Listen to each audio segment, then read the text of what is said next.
Okay, we're going to start off part 3 of chapter 7 with a sample problem.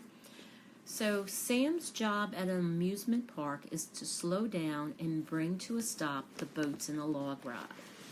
If the boat and its rider have a mass of 1,200 kilograms, so the mass of the boat plus the rider is 1,200 kilograms, and the boat drifts in at 1.2 meters per second. So our initial is 1.2 meters per second. How much work does Sam do to stop it? So we know if he stops it, then our final velocity has to be 0. Okay, and we're looking for work. Well, our boat's moving, and the last slide in part 2, we saw that work equaled the change in kinetic energy. So work equals 1/2 mv squared final minus 1/2 mv squared initial. So therefore the work is going to equal 1/2 times 1,200 kilograms times our final is 0 minus 1/2 times 1,200 kilograms times our initial is 1.2 meters per second, and that's all squared. So our work equals a negative 864 joules. And if you think of it, you might be asking yourself, why is it a negative work?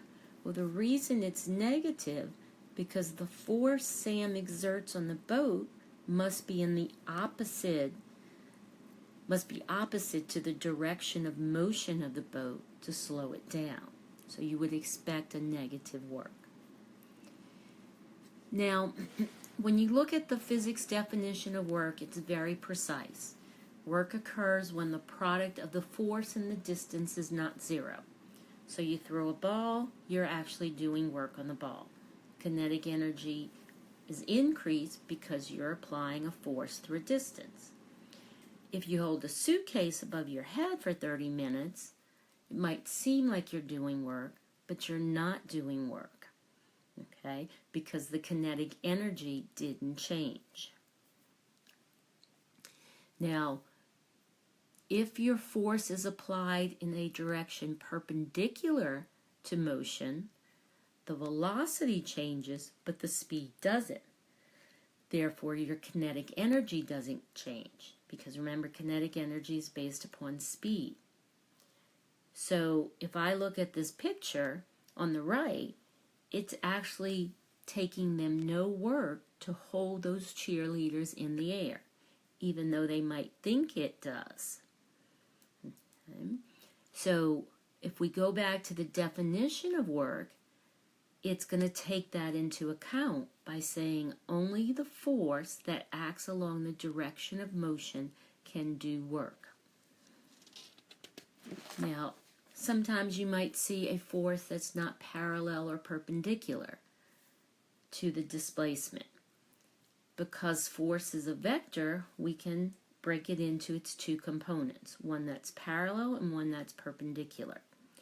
So your parallel component does the work, as you can see in this picture, but the perpendicular component doesn't do any work. Okay, and you can see that illustrated right in that diagram. Okay, we also have what's known as gravitational potential energy. So gravitational potential energy of an object at a height h above some 0 level is equal to the work done by the force of gravity on the object as it falls to a height 0. So the formula for gravitational potential energy, we use GPE equals mgh. Okay, remember we talked about the special case of work equals mgh. And if you look at the definition in this first bullet point, gravitational potential energy is the work done by the force of gravity in an object as it falls to a height of 0. Okay, let's do a problem. So we are asked to calculate the gravitational potential energy. So gravitational potential energy is what we're trying to find of a 6 kilogram ball. So we know the ball is 6 kilogram. It's located 0.5 meters above the level we choose to call 0. So the height is 0.5 meters. Okay, we know lowercase g is our constant, 9.8 meters per second squared.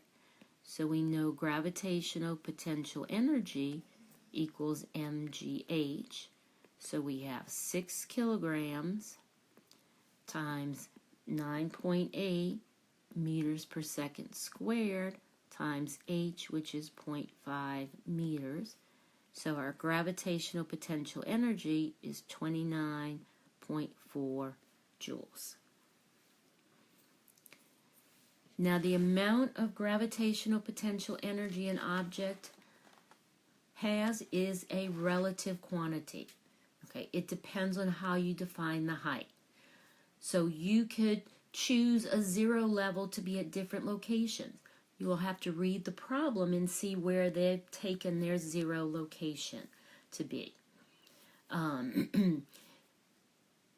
The only thing that has that physical significance is the change in gravitational potential energy.